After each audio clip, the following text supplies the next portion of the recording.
సర్పంచ్ ఎన్నికలకు రాష్ట్రంలో ముఖ్యమంత్రి రేవంత్ రెడ్డి గ్రీన్ సిగ్నల్ ఇచ్చినట్టుగా తెలుస్తోంది.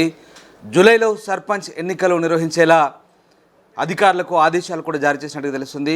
జూన్ చివరిలో నోటిఫికేషన్ ఇచ్చే విధంగా కూడా సూచనలు చేసినట్టుగా తెలుస్తుంది. మొత్తం 12,000కు పైగా ఉన్నటువంటి రాష్ట్ర వ్యాప్త గ్రామ పంచాయతీలకు ఎన్నికలు జరగబోతున్నాయి. మొదట సర్పంచ్ ఎన్నికలు జరిపిన తర్వాత ఎంపీటీసీ జెడ్పీటీసీ ఎన్నికలు జరిపే ఆలోచనలో ప్రభుత్వం ఉన్నట్టుగా తెలుస్తోంది. ఇప్పటికే వార్డుల వారీగా గుర్తింపు, అలాగే రిజర్వేషన్ల ప్రక్రియ, రిజర్వేషన్ల కేటాయింపు సంబంధించినటువంటి అంశాలు కూడా, ఓటర్ల జాబితా, అలాగే ఈ పోలింగ్ కేంద్రాల గుర్తింపు, ఇవన్నీ కూడా కొలికి వచ్చే అవకాశం కనిపిస్తోంది. మరోవైపు ఇటు బీసీలకు 42% రిజర్వేషన్ల అమలుకైతే నిర్ణయం తీసుకున్నట్టుగా తెలుస్తోంది. మొత్తం మీద జూలైలో సర్పంచ్ ఎన్నికలు పూర్తి చేసేలా ప్రభుత్వం కసరత్తు చేస్తున్నట్టుగానైతే సమాచారం అందుతోంది. మా ప్రతినిధి శ్రీశైలం ఉన్నారు. శ్రీశైలం, జూలైలో సర్పంచ్ ఎన్నికలు ఖాయమేనా?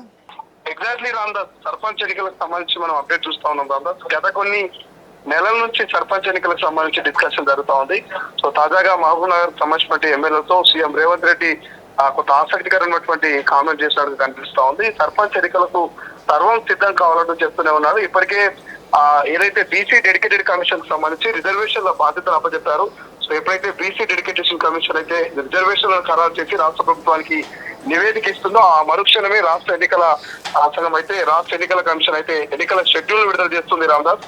ఇప్పటికే ఎన్నికలకు సంబంధించినటువంటి అన్ని రకాల ఏర్పాట్లు ఎన్నికల కమిషన్ సిద్ధం చేసి పెట్టింది. గత 16-15 నెలల చూడ సర్పంచ్ల పదవి కాలం ముగిసి గ్రామాలన్నీ కూడా కొంత అభివృద్ధి పరంగా కుట్టుబడతా ఉన్నాయి. ప్రత్యేక అధికారులతో గ్రామాలు నడుస్తున్నటువంటి వేళ కేంద్రం నుంచి వస్తున్నటువంటి డబ్బులు కూడా మరి నిరుపయోగంగా మారుతున్నటువంటి వేళ కొంత సర్పంచ్ ఎన్నికలకు అయితే రాష్ట్ర ప్రభుత్వం సర్వం సిద్ధమైంది. మొన్నటి వరకు ఎస్సీ వర్గీకరణ, బీసీ 42% రిజర్వేషన్, పలు అంశాలు అడ్డుగా ఉన్నటువంటి నేపథ్యం మనం చూసాం. బట్ ఎస్సీ వర్గీకరణకు లైన్ క్లియర్ అయింది, రాష్ట్ర వ్యాప్తంగా అమల్లోకి వచ్చినటువంటి పరిస్థితి. మరోవైపు బీసీ 42% రిజర్వేషన్ ఇక్కడ అసెంబ్లీలో 2 సభల్లో కూడా, అటు మండలిలోను ఇటు శాసనసభలో ఆమోద ముద్ర వేసుకొని పార్లమెంట్ ముంగిట ఉన్నది. బట్ ఏదేమైనప్పటికీ మాత్రం రాష్ట్ర ప్రభుత్వం ఏదైతే కామారెడ్డిలో ఇచ్చినటువంటి బీసీ డిక్లరేషన్ నేపథ్యంలో 42% మరి ఒక రాజకీయంగా మాత్రం ఈ స్థానిక ఎన్నికల్లో మరి సర్పంచ్ ఎన్నికలకు సంబంధించి అమలు చేసేందుకు సిద్ధంగా ఉన్నట్టు తెలుస్తోంది.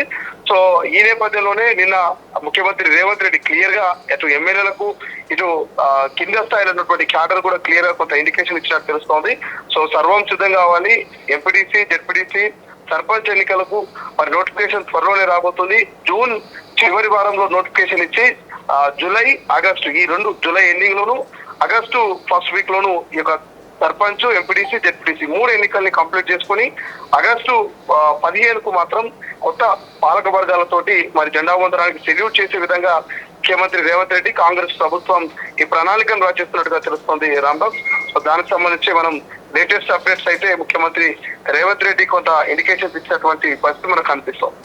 Right, yes. సో ముఖ్యమంత్రి సర్పంచ్ ఎన్నికలకు సమాయత్తం కావాల్సిందిగా క్యాడర్ కూడా పిలుపునిస్తున్నారు. మరోవైపు స్థానిక ఎన్నికలు జూలైలో నిర్వహించాలని ప్రభుత్వం భావిస్తోంది. జూన్ చివరిలో నోటిఫికేషన్ వేసి జూలైలో జరిగేలా ప్రణాళికలు అయితే వేస్తున్నారు. ఎంపీటీసీ జెడ్పీటీసీ ఎన్నికలు కూడా తర్వాత నిర్వహించేందుకు అయితే ప్రభుత్వం కసరత్తు చేస్తోంది. ప్రపంచంలో ఏ మూల ఏ క్షణం ఏం జరుగుతుందో వేగంగా తెలుసుకోవడానికి తొలి వెలుగు వాట్సాప్ ఛానల్ని ఫాలో చేయండి.